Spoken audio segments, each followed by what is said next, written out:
जी हां, तीसरी आंख खोलेंगे पुतिन। देखिए, ज़ेलेंस्की और पुतिन के बीच भी इस समय ऑल इज वेल तो नहीं है। ऑल इज वेल आप कहिए कि एक पॉइंट पर भी नजर नहीं आ रहा। जब लेटर लिखी गई ज़ेलेंस्की की ओर से तो लगा कि हां, बात बन जाएगी। और मॉस्को पर हुए हमलों के बाद रूस ने अब यह कह दिया है कि पुतिन और ज़ेलेंस्की बीच बैठक की उम्मीद अब नहीं बची है। मॉस्को पर 3 दिन के अंदर 2 बड़े हमलों को लेकर पुतिन बहुत गुस्से में है और यूक्रेन पर लगातार पलटवार की तैयारी नजर आ रही है। ऐसे में पुतिन के करीबी और सलाहकार यूरी उशाकोव ने कहा कि ज़ेलेंस्की के साथ बातचीत की गुंजाइश बहुत कम है। रूस ने कहा कि फ्रांस में हुई G7 मीटिंग में डोनाल्ड ट्रंप के कान भी भर दिए गए और अब अमेरिका और रूस के बीच कोई बातचीत नहीं हो रही है। तो 2 चीजें हो रही हैं। एक तो ज़ेलेंस्की ने जो हमला किया यूक्रेन की तरफ से, वो तस्वीरें जो हम यहां पर देखकर कह रहे हैं कि बहुत तबाही हुई है, तो डेफिनेटली पुतिन तक भी वो पहुंची ही हैं, वो भी देख रहे होंगे। बड़े पलटवार की अब तैयारी की जा रही है और दूसरी तरफ पुतिन गुस्से में भी नजर आ रहे हैं। पर मॉस्को पर हमले के बाद ज़ेलेंस्की ने कहा कि यूक्रेन बातचीत के लिए तैयार है। ज़ेलेंस्की अब कह रहे हैं कि पुतिन को मैडमैन कहा है।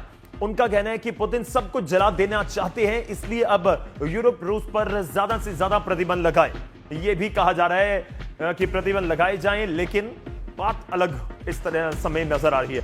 मेजर, आपको लगता है कि आप जिक्र कर रहे थे कि नहीं, ये बढ़ने वाली चीज है। हम 2 दिन पहले ये भी बात कर रहे थे कि ऐसी सिचुएशन है कि जमीन अपने कब्जे में दोनों कंट्रीज लेने की कोशिश कर रही हैं, लेकिन यह भी लग रहा है कि उस चक्कर में कि जंग जल्दी खत्म होने वाली है, हम अपनी जमीन ज्यादा अपने हिस्से में ले लें, ये मामला भड़क गया। इस जंग को जितना भड़कना था, भड़क चुकी है जी। ठीक है, मुझे ऐसा लगता है कि ये जंग अपनी पीक पे पहुंच गई है। अब देयर इज वॉर फटीग। न रूस चाहता है न यूक्रेन चाहता है, बट बात यह है कि पब्लिकली कौन ऐसा स्टेटमेंट दे कि सुलह कराओ।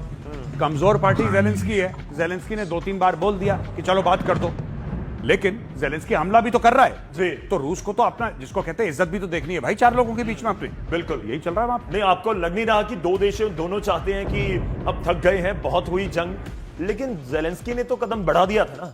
अब नहीं माने पुतिन। अगर वो चाहते ही थे कि आप रोक दीजिए जंग, तो वो लेटर थी, एक उसको आधार बनाकर बोल सकते थे कि हाँ ठीक है, ऑल इज वेल कर देंगे। पहले उसने लेटर भेजा, फिर उसने ड्रोन भेजे, फिर उसने मिसाइल भेजी। ये कैसा पीस है? आप जब इन्वॉल्व करते हैं लोगों को, you have to give it time जी। वो अगर मंगलवार को चिट्ठी भेजता है और फिर शनिचर को वो अटैक कर देता है, तो then there is something seriously. वो तो फिर ये हो गया ना कि आप एक तरफ सीज फायर भी कर दीजिए, साथ साथ आपने कोई लेटर भेजी है, आप कहिए मैं अगले आपके इंतजार करूंगा जवाब का, तब तक हमला नहीं एक करूंगा। प्रपोजल लाए ना, ज़ेलेंस्की एक प्रपोजल लाए कि साहब सिर्फ ये कि चिट्ठी भेज दी कि हमारी लड़ाई नहीं होनी चाहिए। वो तो दुनिया कहती है लड़ाई होनी चाहिए, हो रही है ना।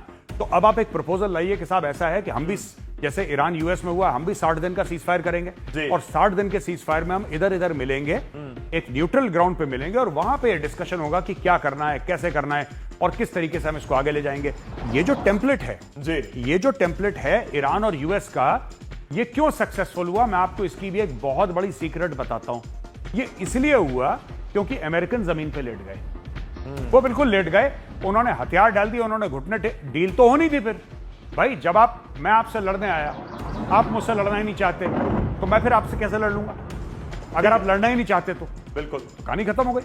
मतलब अब ये जंग भी आपको ऐसे लग रहा है कि रूस या यूक्रेन, खासतौर पर आपको लगता है यूक्रेन की बिल्कुल कह दे कि बस मैं हाथ खड़े कर रहा हूं, सफेद झंडा मेरी ओर से सीज फायर है, जंग खत्म, मैं नहीं लड़ूंगा, आप जो मर्जी करिए। हाँ देखिए, फटीग तो रशिया में भी है।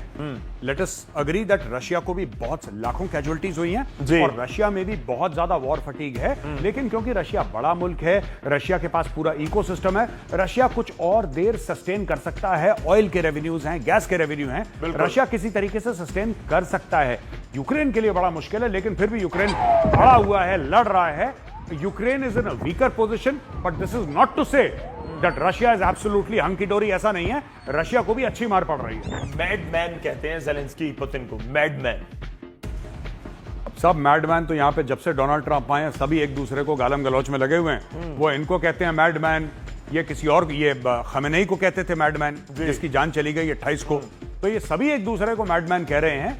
Fact of the matter is कि जेलेंस्की कुछ भी बोले, जी। जेलेंस्की के पास ना वो पैसा है, ना जेलेंस्की के पास वो हथियार हैं, ना जेलेंस्की के पास वो इंडस्ट्रियल कैपेसिटी है कि रूस को पीछे धकेले। हाँ, रूस को एंगेज करके रख सकता है, एक होल्डिंग एक्शन लड़ सकता है वो कि ठीक है आपको मैं यहां पे रोक के रखा हूं, इसके आगे कोशिश करूंगा ना बढ़ने दूं। लेकिन अगर किसी की ये गलतफहमी है कि यूक्रेन बिल्कुल घुस जाएगा और रशिया की जमीन हथिया लेगा, that's not about to happen. चलिए, कुल मिलाकर वहां की जंग उस स्थिति में पहुंच चुकी है कि लड़ना चाहते नहीं लेकिन लड़ना पड़ रहा है, और इस बीच नुकसान दोनों देशों का हो रहा है।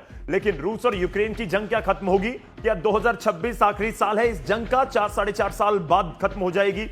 ये भी अभी क्वेश्चन मार्क है।